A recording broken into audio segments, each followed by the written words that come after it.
Hi friends আপোনালোক সকলোকে মোৰ অসমীয়া হাউস ৱাইফ চেনেলৰ নতুন এটা ভিডিঅলৈ স্বাগতম জনালো। আজি মই আপোনালোকলৈ লৈ আহিছো এই ফাগুন মাহত খাবলগীয়া দুটা ঔষধি গুণে ভৰপূৰ ৰেচিপি। এই দুইবিধ বস্তুৱে ফাগুন মাহত খোৱাটো স্বাস্থ্যৰ পক্ষে বহুত ভাল হয়, সেই কাৰণে মই আজি এই ৰেচিপিটো আপোনালোকলৈ বুলি আগবঢ়াইছো। আজি মই বনাই দেখুৱাম আপোনালোকক এই তিতা ফুলৰ এটা ৰেচিপি। তিতা হলেও এই ফুলপাহ আমাৰ স্বাস্থ্যৰ কাৰণে বহুত ভাল হয়। তিতা ফুলে আমাৰ শৰীৰৰ বীজাণু নাশ কৰাত সহায় কৰে। তিতা ফুল চৰ্দি, কাহ, পানী লগাৰ কাৰণে বহুত ভাল হয়। কফ বাহিৰ উলিওৱাত সহায় কৰে। তিতা ফুলে আমাৰ ব্লাড পিউৰিফাই কৰাত সহায় কৰে। এই বসন্ত সিজনটোত এই তিতা ফুল খোৱাটো আমাৰ স্বাস্থ্যৰ পক্ষে বহুত ভাল হয়। আৰু এই তিতা ফুলটো আজি মই বনাম মাটি দাইলৰ লগত। মাটি দাইলৰ লগত আপোনালোকে কেতিয়াবা তিতা ফুল খাই পাইছেনে? যদি পোৱা নাই, আজি মই বনোৱাৰ দৰে বনাই খাবচোন, বহুত টেষ্টি হয়।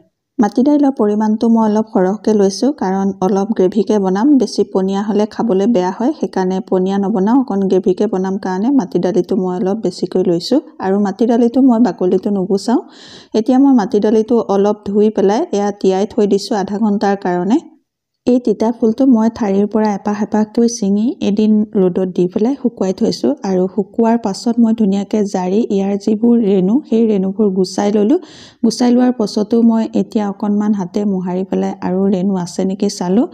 তথাপিও অলপ ওলাইছে। মই ওপৰে ওপৰে এই ফুলখিনি লৈছোঁ আৰু তলত যিখিনি ৰেণু ৰখি গৈছে বা ঠাৰি ৰখি গৈছে সেইখিনি পেলাই দিছোঁ। আৰু এতিয়া মই এই ফুলখিনি অলপ ধুই ল'ম।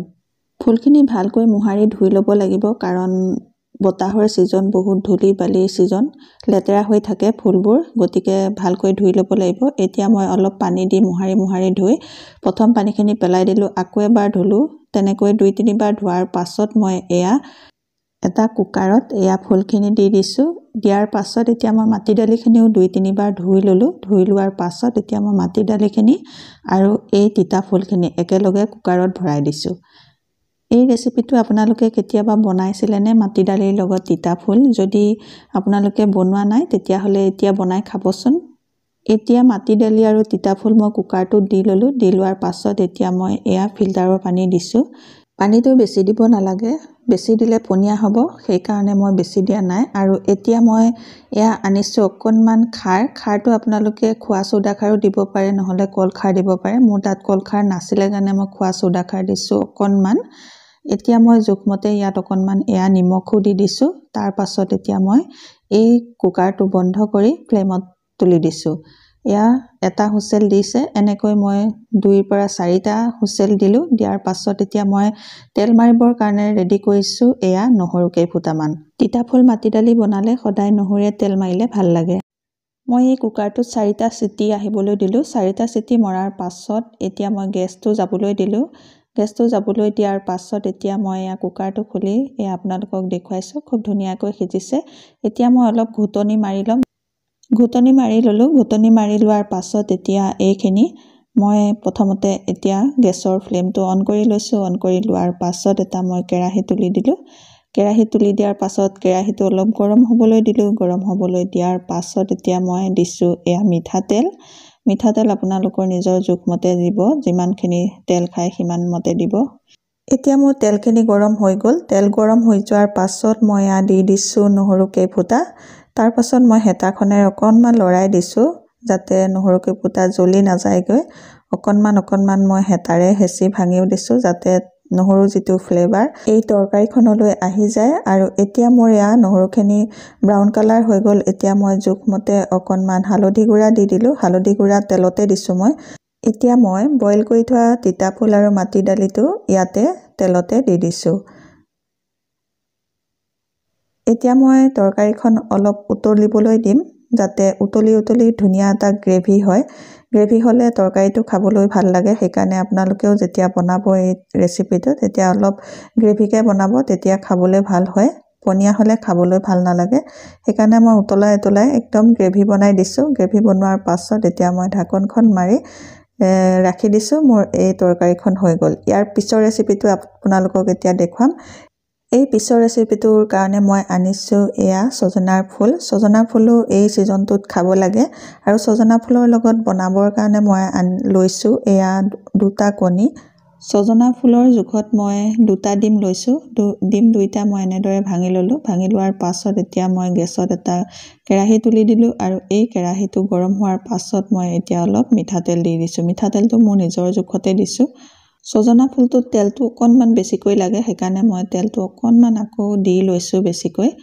ইয়াৰ পাছত মই তেলটো গৰম হ'বলৈ দিছোঁ। গৰম হোৱাৰ পাছত মই কাটি থোৱা এয়া পিঁয়াজ আৰু জলকীয়া দি দিছোঁ। জলকীয়াটো মই নিজৰ জোখমতে দিছোঁ। এয়া পিঁয়াজ আৰু জলকীয়া মই তেলত দি অকণমান ভাজি ল'ম। যেতিয়ালৈকে পিঁয়াজখিনি ব্ৰাউন কালাৰ নহয়গৈ তেতিয়ালৈকে ভাজি থাকিম। এতিয়া মোৰ পিঁয়াজখিনি ব্ৰাউন কালাৰ আহি গ'ল আৰু ব্ৰাউন কালাৰ অহাৰ পাছত মই এয়া সজনা ফুলখিনি তেলতে দি দিছোঁ। আপোনালোকে এই ফুল দুবিধ কেনেকৈ ৰান্ধি খায় কমেণ্টত আপোনালোকে কমেণ্ট কৰি জনাবচোন। এতিয়া মই ইয়াতে জোখমতে এয়া নিমখ দি দিছোঁ। নিমখ দিয়াৰ পাছত এতিয়া মই জোখমতে অকণমান হালধি গুড়া দি দিছোঁ। দিয়াৰ পাছত এতিয়া মই ধুনীয়াকৈ এয়া লৰাই দিছোঁ। লৰাই পেলাই ঘনাই লৰাই অকণমান মেলি দিছোঁ যাতে সোনকালে সিজে আৰু এখন ঢাকন লগাই দিছোঁ। ঢাকন খুলি মই আকৌ লৰাই দিছোঁ আৰু এনেকৈ ঘনাই লৰাই থাকিব লাগে, নহ'লে এই ফুলটো তলত লাগি লাগি ধৰে। এই সজনা ফুলটো ৰান্ধিবলৈ তেলৰ বহুত প্ৰয়োজন হয়। তেল কমাই দিলে অকণমান তলত লাগি ধৰে। মোৰো এয়া অকণমান লাগি লাগি ধৰা নিচিনা হৈছে। মই ফ্লেমটো অকণমান কমাই দি মাজৰ জেগাডোখৰ খালীকৈ লৈছোঁ যাতে মই অকণমান তেল দিব পাৰোঁ আৰু এই তেলখিনি মই অকণমান গৰম হ'বলৈ দিছোঁ। গৰম হ'বলৈ দিয়াৰ পাছত এতিয়া মই তাতে এয়া ভাঙি থোৱা ডিম 2টা দি দিছোঁ। ডিম 2টা দিয়াৰ পাছত অকণমান লৰাই পেলাই মই এই ফুলখিনি ডিমতে দি দিছোঁ। দেখিছেনে মই কেনেকৈ সহজ পদ্ধতিৰে এই ডিমখিনি ফুলখিনিত মিক্স কৰিলোঁ। সজনা ফুলখিনি ভালকৈ সিজাৰ পাছতহে মই ডিমটো মিক্স কৰিছোঁ। ডিমটো দিয়াৰ পাছত ধুনীয়াকৈ এয়া ফ্ৰাই কৰি ল'লোঁ। ফ্ৰাই কৰি এতিয়া মোৰ হৈ গ'ল। এতিয়া মই এয়া কাঁহীখন ৰেডি কৰিম। তাৰ কাৰণে মই এয়া বাতিটোত তিতা ফুলৰ তৰকাৰীটো দি দিছোঁ। এতিয়া মই এয়া ভাতখিনি ৰেডি কৰিছোঁ। ভাতখিনি ৰেডি কৰাৰ পাছত মই ছাইডতে তিতা ফুলৰ তৰকাৰী বাতিটো দি দিছোঁ। এতিয়া মই এয়া সজনা ফুলৰ ভাজিটো দি দিছোঁ। ভাজিটো দিয়াৰ পাছত এতিয়া মই অকণমান এয়া আলু আৰু ধনিয়াৰ পিটিকা এয়া কাঁহীৰ ছাইডত দি দিছোঁ। দিয়াৰ পাছত মই এয়া ধনিয়া পাত সজাই দিছোঁ বাতিটোত ধুনীয়াকৈ আৰু ভাতৰ ওপৰত এটা জলকীয়া আৰু এটা ধনিয়া পাত দি ধুনীয়াকৈ কাঁহীখন সজাই দিলোঁ। আজিৰ এই থালিখন আপোনালোকৰ কেনেকুৱা লাগিল বাৰু? মই আজি আপোনালোকক দুবিধ ঔষধি গুণেৰে ভৰপূৰ ব্যঞ্জন ৰান্ধি দেখুৱালোঁ। আপোনালোকেও ৰান্ধি খাব। যদি আপোনালোকৰ ভাল লাগিছে তেতিয়াহ'লে মোৰ চেনেলটো ছাবস্ক্ৰাইব কৰি ল'ব আৰু আপোনালোকে যদি ফেচবুকত চাই আছে ফেচবুক পেজটো ফ'ল' কৰি ল'ব।